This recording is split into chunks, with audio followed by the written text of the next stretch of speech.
Well, it's Friday, so I think I probably should do a video, even though it's only 2 days since I did one. It's a week since I did this to my leg, and it's getting better to such an extent that I was actually going to go for a walk this morning to check out the toll road work.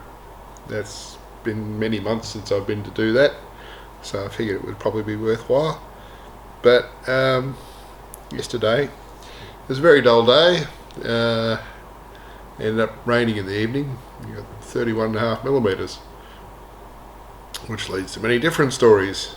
Since it was a dull day, the solar input didn't really offset what was happening with the load on the off-grid systems, and the house off-grid system was importing a lot of electricity from the shed off-grid system, to the point where that went down to about 17% charge. I thought, well, that ain't right. So I went over and did a manual start on the gen set, since that's still not enabled for automatic start, and I ran that until it got back up to about 40%, and then we're all good. By that stage the household system was about 96%, so yeah, all good. I checked again with Dadang that it wasn't too noisy. He said, no, it's fine. Okay, good. So yeah, no walkabout, because it'll be a bit wet out with the rain we've had. But that leads to other stories. With 31.5 millimetres of rain, this level's come up a bit over 20 centimetres, as we expected. Took me a while to sit there and do some calculations based on the area of the roof and the area of the tanks and what have you. So I know that if I've got the front tank only connected up to the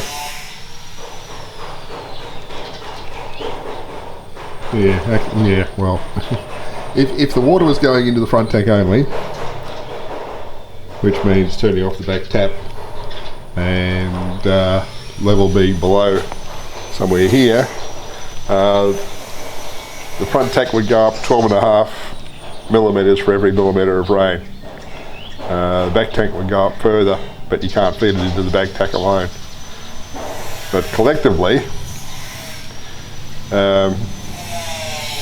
I think for every millimetre of rain there's I was at 5.86, something like that. But anyway, there's a ratio of how much I can expect it to go up here relative to rain on the roof. So I've got it all in the spreadsheet back home, but it's yeah, I'm retired. It's stretched my brain a bit. Yeah, well, on the other front, over here we have a new porch that's gone up on Dadang's house. Probably not ideal timing, because even now the guys are doing work over there, and angle grinders and hammers and what have you. It's a very noisy process, and there's a new baby in the house, so yeah, perhaps not ideal timing. My weather station stopped working overnight the other day, 2 days in a row. Like, battery's flat. That might also account for why, randomly, on some days it would show that it had 83.01 millimetres of rain in a zero period of time, and it was always 83.01 millimetres. So I think, okay, that's a consistent glitch. That indicates a error of some kind that's being caused by some condition, which was the flat battery. So I replaced the batteries in that. It's been okay since, but it does mean that in my record of monthly rainfall I have to find those peaks of 83.01 millimetres and subtract those from the total. Otherwise we'd have already had 300 millimetres of rain this month. we haven't. Another thing I'm thinking of doing is moving that tank stand camera, because with that tree in the way now and the roofing line turned up like that, it's got a limited view. It's basically you can see front of the shed here, that's it. So I'm thinking that would be more useful if I actually took that one and relocated it to the shed. If there's room on that front face of that vertical column there, it might be okay there or at the other end, and if not, well, perhaps on the side of that. But yeah, that would give it a more useful viewing range. At the moment, yeah, that jambu tree there is pretty much in the way, and if that's not in the way, the roofing iron there is in the way. So yeah, move the camera, I think. Dad Ang's done some farming on this bit here, so we now have some trees planted around it, and also dug a few channels there so it actually drains better out into the canal. So even though we had 31.5 millimetres of rain yesterday evening, that's not looking too bad. Historically there would have been a puddle there. This guy's angry again, having a bit of a complaint. It's been 32, it feels like 42 today. And it hasn't cooled down much, and we're getting some thunder, so I'm hoping we're going to get some rain as well. Be nice to fill up the tanks a bit more. And of course it's gone quiet now. We had some very loud claps of thunder a moment ago. This smaller AC unit in the lounge room has been not so good for a while. The last time guys were here to fix it, it kind of worked, like they had it, the thermostat set to 16 degrees, but it was still maintaining about 28 degrees here in the lounge room, but the air coming out of it was actually cooler than ambient, so it was okay to get by with on really hot days. I'd turn on the big unit, but this morning this one threw an F0 code, so Jabida was going to pat and bang, so I said, well, we need to fix or replace. So she opted to replace. It's only about $400 installed. So the new unit's in and operational, and they're currently outside having a bit of a break while they figure out whether they can make the old unit work properly. If they can, they'll get installed in the back kitchen. I thought it was going to be a brief report this week, but I turned out to be wrong about not much happening again. This is the AC unit that came from the lounge room, because it had failed when the F0 code, and I thought, it had been not well for a while, so we needed one on the back kitchen here, because it gets stiflingly hot in there. So we said, okay, well, let's put a new one on the lounge room, which is the one at the far end, and transfer this one down here and see if it can be fixed. And it has been. So it's currently in use. Jabida's recruited her sisters to help with catering, because I thought we were going to reduce the workforce, but with Azra away, some of the list of tasks I had for him have been taken over by the guys who were the steel guys. So the foot valve at the bottom of the well has been replaced, so that pump doesn't go dry and run forever now. The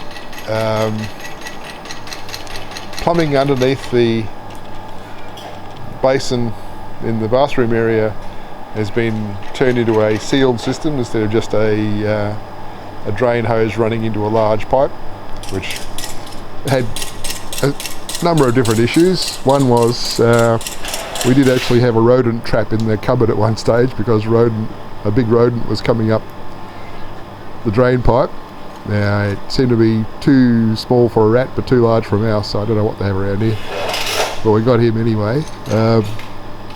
And also the drains do get sort of blockages or semi-blockages, and they tend to stink, so there's quite an aroma in that cupboard.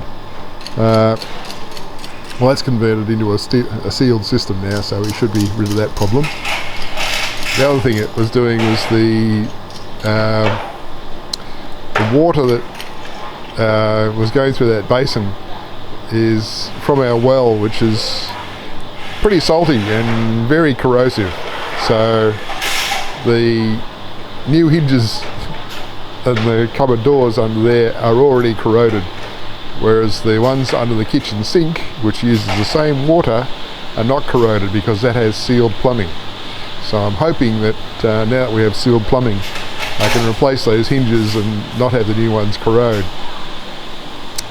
The other thing that the guys have done is they have set up the plumbing for my Tullamarine washing machine to run off the pressure pump in the back of the patio, and Jemita's already put a few loads through that, so that's working fine. And we need a bit of an awning over this thing because we want to protect that from rain a bit, so the guys are working on that at the moment. And then Jemita reminded me about we were looking at putting down a bore to go down far enough to get water that is not salty.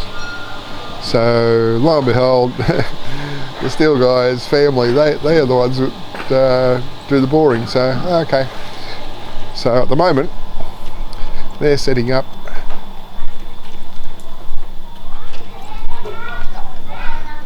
a drill rig. Yep. So I was asked the question, do we have 3-phase power? And I said, well, not at the house, but over at the shed we do. So we've now cabled that in. So I'm sure it will get interesting here shortly.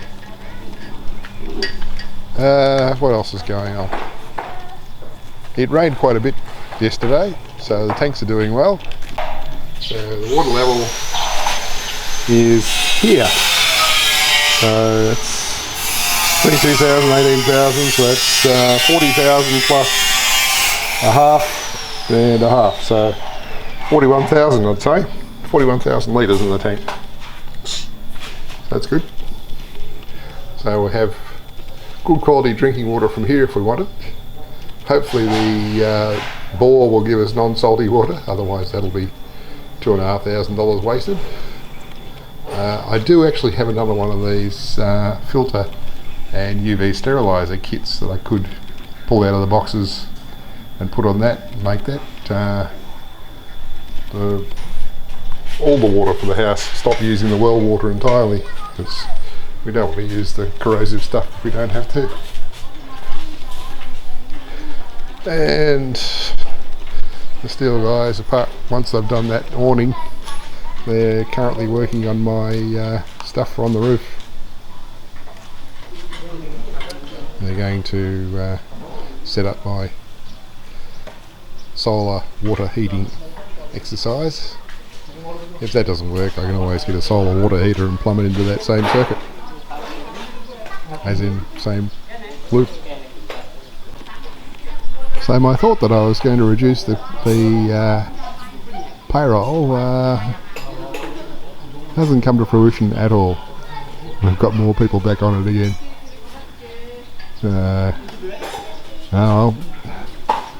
I'm contributing well to the local economy. But it has to end eventually. I can't sustain this rate of expenditure. I'm not quite up to $500,000 for last year. This is a temporary arrangement for the 3-phase power for these guys to run their electric bore motor. I'll put a bit of strain relief on there, tying it back to the cables here. So yeah, they said Lima Rebu what? Yeah, no problem. That's 5,000 watts. We've got 5,000 watts on each phase. So 3 phase, 5,000 watts, easy. And it's a nice sunny day, so these batteries and the house batteries are all fully charged. The only other thing to report on is the state of my leg. It's 13 days since I hit that on bits of concrete and damn near broke it, and I think it's coming pretty good. Jabita does insist on decorating it twice a day with betadine. I think 13 days on, that's probably overkill, but she says that, yeah, back on lots of bugs. So she's basically ring fencing with betadine around it so the bugs can't get at me, which doesn't really account for airborne things, but well, there you go. So yeah, life's not too bad at the moment. I think that's probably enough to make a video for this week. So I'll upload it today, Thursday, instead of the usual Friday, because I have to do the regular visit to the GP tomorrow. So I'll report back probably in about a week. Bye.